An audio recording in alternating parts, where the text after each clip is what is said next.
अस्सलामु अलैकुम। आज का हमारा सबक है यानी सबक नंबर 7 हज़रत ईसा अल मसीह के 8 अहकाम का खुलासा। मेरे अजीज़ों, पिछली तालीमात में हमने जाना कि हज़रत ईसा अल मसीह कौन हैं। अब हम सीखेंगे कि हज़रत ईसा अल मसीह की पैरवी यानी उनका रास्ता कैसे अपनाना है। आज से हम 8 खास हिदायतों की तालीम शुरू कर रहे हैं। इन्हें हम हज़रत ईसा अल मसीह के 8 अहकाम कहते हैं।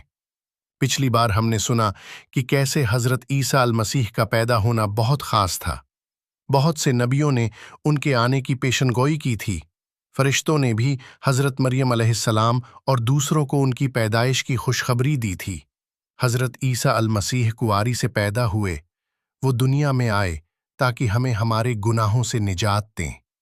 उन्होंने बीमारों को अच्छा किया, मुर्दों को जिंदा किया। वो इतने ताकतवर हैं कि गुनाह भी माफ कर सकते हैं और इंसान के दिल के राज भी जानते हैं। उन्होंने साफ फरमाया, राह और हक और जिंदगी मैं हूं। कोई मेरे वसीले के बगैर बाप के पास नहीं आ सकता।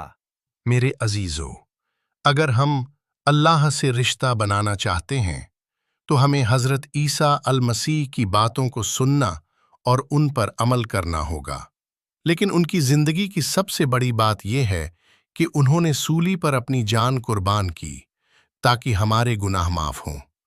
उनको दफन किया गया और वो तीसरे दिन दोबारा जिंदा होकर अपनी कब्र से बाहर निकले और फिर आसमान पर चले गए। अब वो अल्लाह के पास बैठे हैं और कयामत के दिन वापस आएंगे। इसीलिए हमें उनके अहकाम को गौर से सुनना और उन पर अमल करना चाहिए। उन्होंने फरमाया, अगर तुम मुझसे मोहब्बत करते हो तो मेरे अहकाम पर अमल करो। हज़रत ईसा अल मसीह ने बहुत से अहकाम दिए, मगर उनके ये 8 अहकाम सबसे अहम हैं। नंबर 1, तौबा करना और ईमान लाना। नंबर 2, पाक गुस्ल यानी बपतिस्मा लेना। नंबर 3, दुआ करना। नंबर 4, इंजील शरीफ सीखना। नंबर 5, लोगों को शागिर्द बनाना। नंबर 6, मोहब्बत करना। नंबर 7, जमाअत में शामिल होना और इशाए रब्बानी यानी खुदावंद के नाम का खाना खाना। नंबर 8, ज़कात देना। अब हम थोड़ा थोड़ा करके इन अहकाम को समझेंगे। पहला हुक्म, तौबा करना और ईमान लाना। तौबा करने का मतलब गलत रास्ता छोड़कर नया रास्ता अपनाना। ईमान लाने का मतलब हज़रत ईसा अल मसीह पर यकीन करना। सोचें, अगर कोई आदमी गाड़ी चला रहा हो और उसे पता चले कि वो उल्टी तरफ जा रहा है तो उसे मुड़ना पड़ेगा। यही तौबा है, गलत रास्ता छोड़कर सही तरफ जाना। दूसरा हुक्म, पाक गुस्ल लेना। जब कोई शख्स हज़रत ईसा अल मसीह पर ईमान लाता है तो दूसरा ईमान वाला उसे पानी में पूरा डुबोता है। ये निशानी है कि उसने तौबा की है और अब वो मसीह का पैरोकार यानी मसीह का मानने वाला है। तीसरा हुक्म, दुआ करना। दुआ करने का मतलब अल्लाह से बात करना। हज़रत ईसा अल मसीह ने सिखाया कि हम किसी भी ज़ुबान में दुआ कर सकते हैं। अल्लाह अपने बच्चों की आवाज़ हर ज़ुबान में सुनना पसंद करता है। चौथा हुक्म, इंजील शरीफ सीखना।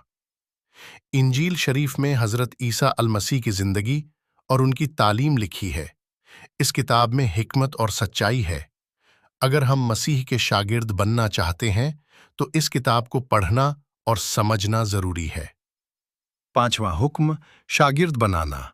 जैसे अल्लाह हमें सिखाता है वैसे ही हमें भी अपने दोस्तों, घर वालों और पड़ोसियों तक ये बातें पहुंचानी चाहिए। छठा हुक्म, मोहब्बत करना। हज़रत ईसा अल मसीह ने सिखाया कि सबसे बड़ा हुक्म है अल्लाह से मोहब्बत करना और अपने पड़ोसी से मोहब्बत करना। सातवां हुक्म, जमात और इशाए रब्बानी लेना। जमात यानी ईमान वालों की जमात। वो हफ्ते में कम से कम एक बार मिलते हैं, दुआ करते हैं, इंजील शरीफ पढ़ते हैं, इबादत करते हैं और खुदावंद के नाम का खाना खाते हैं। ये खाना हमें याद दिलाता है कि हज़रत ईसा अल मसीह ने हमारे गुनाहों के लिए सूली पर अपनी जान दी। आठवां हुक्म, ज़कात देना। अगर हम मसीह के पैरोकार यानी मानने वाले हैं तो हमें अपने माल में से दूसरों को ज़कात देनी चाहिए। अल्लाह ने जो हमें दिया है उससे दूसरों की मदद करनी चाहिए। मेरे अजीजों, मुझे मालूम है कि ये 8 अहकाम पहली बार सुनने में ज़्यादा लग सकते हैं, मगर अगले सबकों में हम हर हुक्म को बारी बारी समझेंगे और इंजील शरीफ से मिसालें देखेंगे। बस याद रखें, सिर्फ जानना काफ़ी नहीं, बल्कि इन अहकाम पर अमल करना ज़िंदगी बदल देता है। खुदा हाफिज़ मेरे अजीजों।